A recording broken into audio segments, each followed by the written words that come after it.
दोस्तों, स्वागत है आपका हमारे 20 जनवरी के एपिसोड में। आज की हमारी पहली खबर है साइबर फ्रॉड से।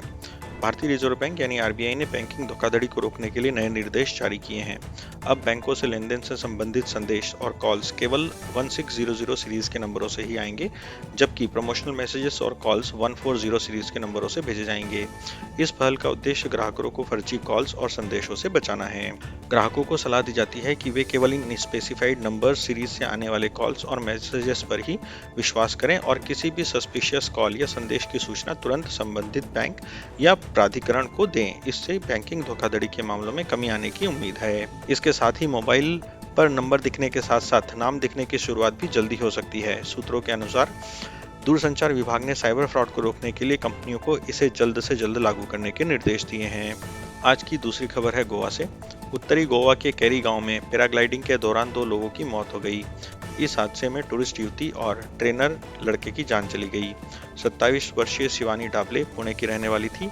उन्हें गाइड करने के लिए 26 वर्षीय ट्रेनर के साथ में उड़ान भरी। ट्रेनर नेपाल का रहने वाला था। पहाड़ की चोटी से उड़ान भरते ही दोनों गहरी खाई में जा गिरे। रस्सी टूटने से यह घटना हुई है। आज की हमारी तीसरी खबर है कानपुर से। कानपुर के काकादेव थाना क्षेत्र में एक ज्वेलरी शॉप में चोरी की अनोखी घटना सामने आई है। एक युवक और युवती ने सोने की बालियां देखने के बहाने दुकान में प्रवेश किया और मौका पाकर लगभग 10 से अधिक बालियां अपने मुंह में छुपाकर फरार हो गए। यह पूरी वारदात दुकान में लगी सीसीटीवी कैमरे में कैद हो गई है। दुकान के मालिक सत्यम के अनुसार घटना के समय उनकी मां दुकान पर मौजूद थी। युवक और युवती ने लगभग 15 मिनट तक विभिन्न आभूषण देखे और फिर सोने की बालियां दिखाने को कहा। बालियां दिखाते समय युवक ने मौका पाकर उन्हें अपने मुंह में छुपा लिया और वो दोनों वहां से चले गए। आज की हमारी चौथी खबर है छत्तीसगढ़ से। छत्तीसगढ़ के गरियाबाद जिले में सोमवार को सुरक्षा बलों और नक्सलियों के बीच में मुठभेड़ हुई, जिसमें 2 नक्सली मारे गए और एक जवान घायल हो गया।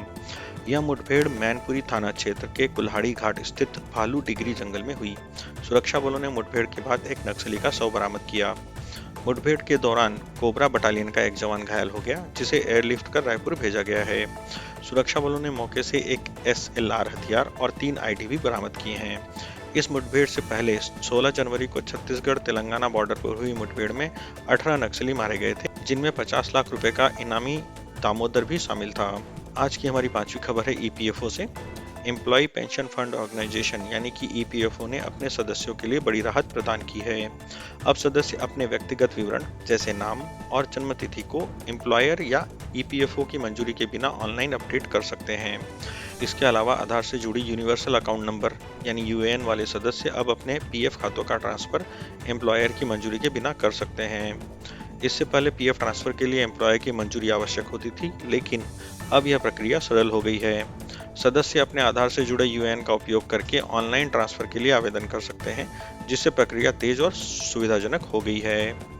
ईपीएफओ के इस कदम से लगभग 7.6 करोड़ सदस्यों को लाभ होगा, क्योंकि अब वे अपने व्यक्तिगत विवरण में सुधार और पीएफ ट्रांसफर की प्रक्रियाओं को स्वयं ऑनलाइन प्रतिबंधित कर सकेंगे। आज की हमारी छठी खबर है कानपुर से। कानपुर में सरकारी नौकरी लगते ही पति को छोड़कर पत्नी मायके चली गई और बोली, अगर रहना है साथ तो पहले 1 करोड़ रुपए दो। शिकायत में पीड़ित ने कहा है कि उसने अपनी पत्नी के लिए कनाडा की नौकरी छोड़ दी और सब कुछ दांव पर लगा दिया। कानपुर में रहने वाला शख्स ने पुलिस से की गई शिकायत में कहा है कि मुझे विश्वास नहीं हो रहा है कि जिससे शादी के लिए मैंने कनाडा की शानदार जॉब छोड़ दी, उसके लिए कानपुर आकर रहने लगा। उसकी सरकारी नौकरी लगवाने के लिए पूरा सपोर्ट किया और जब उसकी सरकारी नौकरी लग गई तो उसने मेरे साथ रहने से इनकार कर दिया। अब वह साथ रहने के लिए 1 करोड़ रुपए की डिमांड कर रही है। पीड़ित बजरंग भदौरिया ने कानपुर के नौबस्ता थाने में रिपोर्ट दर्ज कराई है। इसमें पत्नी, ससुर और सास को आरोपी बनाया है। इस मामले में पुलिस ने जांच शुरू कर दी है। तो दोस्तों, आज के लिए इतना ही। देश और दुनिया की खबरों के लिए बने रहिए हमारे साथ। नमस्कार।